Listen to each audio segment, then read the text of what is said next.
Ruth 1 1. ആരുടെ ഭരണകാലത്താണ് നാട്ടിൽ ക്ഷാമമുണ്ടായത്? ന്യായാധിപന്മാരുടെ. 2. യൂദയായിലെ ഒരു ബെത്ലഹേംകാരൻ ഭാര്യയും പുത്രന്മാർ ഇരുവരുമൊത്ത് കുടിയേറി പാർത്ത ദേശം മോവാബ്. 3. യൂദയായിലെ ബെത്ലഹേംകാരൻ്റെ പേരെന്ത്? എലിമലക്. 4. എലിമലക്കിൻ്റെ ഭാര്യ ആര്? നവോമി. 5. എലിമലക്കിൻ്റെയും നവോമിയുടെയും പുത്രന്മാർ മഹലോനും കിലിയോനും. 6. ഇവർ യൂദയായിലെ ബെത്ലഹേമിൽ നിന്നുള്ള ഏത് വംശജരായിരുന്നു? എഫ്രാത്യർ. 7. നവോമിയുടെ ഭർത്താവ് എലിമലക് മരിച്ചപ്പോൾ ശേഷിച്ചത് ആരൊക്കെ? അവളും പുത്രന്മാരും. 8. മഹലോൻ്റെ ഭാര്യ ആര്? റൂത്ത്. 9. ഓർഫായുടെ ഭർത്താവ് കിലിയോൻ. 10. മഹലോനും കിലിയോനും ഏത് വിഭാഗത്തിൽപ്പെട്ട സ്ത്രീകളെയാണ് വിവാഹം കഴിച്ചത്? മോവാബ്യ സ്ത്രീകളെ. 10. നവോമിയും പുത്രന്മാരും മരുമക്കളും എത്ര വർഷത്തോളം മോവാബിൽ താമസമാക്കി? 10 വർഷത്തോളം. 11. നവോമിക്ക് മോവാബിൽ വെച്ച് നഷ്ടപ്പെട്ടത് ആരൊക്കെ? ഭർത്താവും പുത്രന്മാരും. 12.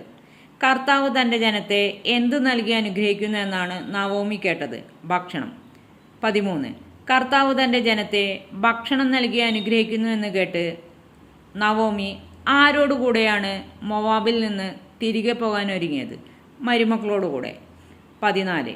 നവോമിയും മരുമക്കളും മോവാബിൽ നിന്നും പുറപ്പെട്ട് ഏത് വഴിയിലാണ് എത്തിച്ചേർന്നത്? യൂദായിലേക്കുള്ള വഴിയിൽ. 15. നിങ്ങൾ മാതൃഭവനങ്ങളിലേക്ക് മടങ്ങിപ്പോവുക എന്ന് ഇത് ആരോട് പറഞ്ഞു? നവോമി മരുമക്കളോട്. 15. മരിച്ചവരോടും എന്നോട് നിങ്ങൾ കരുണ കാണിച്ചു, എന്നാൽ നിങ്ങളോട് ആര് കരുണ കാണിക്കട്ടെ എന്നാണ് നവോമി മരുമക്കളോട് പറഞ്ഞത്? കർത്താവ്. 16. വീണ്ടും വിവാഹം ചെയ്ത് എന്ത് നയിക്കാൻ കർത്താവ് നിങ്ങളെ അനുഗ്രഹിക്കട്ടെ എന്നാണ് നവോമി മരുമക്കളോട് പറഞ്ഞത്? കുടുംബജീവിതം. 17. കർത്താവിൻ്റെ കരം എനിക്കെതിരായി ഉയർന്നിരിക്കുന്നു, നിങ്ങളെ പ്രതിയും ഞാൻ അത്യന്തം വ്യസനിക്കേണ്ടി വരും. ഇത് ആരോട് പറഞ്ഞു? നവോമി മരുമക്കളോട്. 18. അമ്മായിയമ്മയെ ചുംബിച്ച് വിടവാങ്ങിയ മരുമകൾ ആര്? ഓർഫ. 20. അമ്മായിയമ്മയെ പിരിയാതെ നിന്ന മരുമകൾ ആര്? റൂത്ത്. 21. നിന്റെ സഹോദരി ചാർച്ചക്കാരുടെയും ദേവന്മാരുടെയും അടുത്തേക്ക് മടങ്ങിപ്പോയല്ലോ, അവളെപ്പോലെ നീയും പോവുക. ഇത് ആരോട് പറഞ്ഞു? നവോമി റൂത്തിനോട്. 21. ചാർച്ചക്കാരുടെയും ദേവന്മാരുടെയും അടുത്തേക്ക് മടങ്ങിപ്പോയത് ആര്? ഓർഫ. 22. അവർ ബെത്ലഹേമിലെത്തിയപ്പോൾ നവോമിയും റൂത്തും ബെത്ലഹേമിലെത്തിയപ്പോൾ അവരെ കണ്ട് വിസ്മയിച്ചത് ആര്? പട്ടണം മുഴുവൻ. 23. ഇത് നവോമിയോ എന്ന് പരസ്പരം ചോദിച്ചത് ആര്? സ്ത്രീകൾ. 24. എന്നെ നവോമി എന്നല്ല പിന്നെ എന്ത് വിളിക്കണം എന്നാണ് നവോമി പറഞ്ഞത്? മാറ. 25. ആര് എന്നോട് വളരെ കഠിനമായിട്ടാണ് പ്രവർത്തിച്ചത് എന്നാണ് നവോമി പറഞ്ഞത്? സർവശക്തൻ. 26.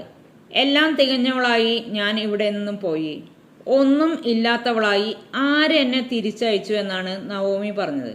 കർത്താവ്. നവോമിയെ ഞെരുക്കിയത് ആര്? കർത്താവ്. നവോമിക്ക് ആപത്ത് വരുത്തിയത് ആര്? സർവശക്തൻ.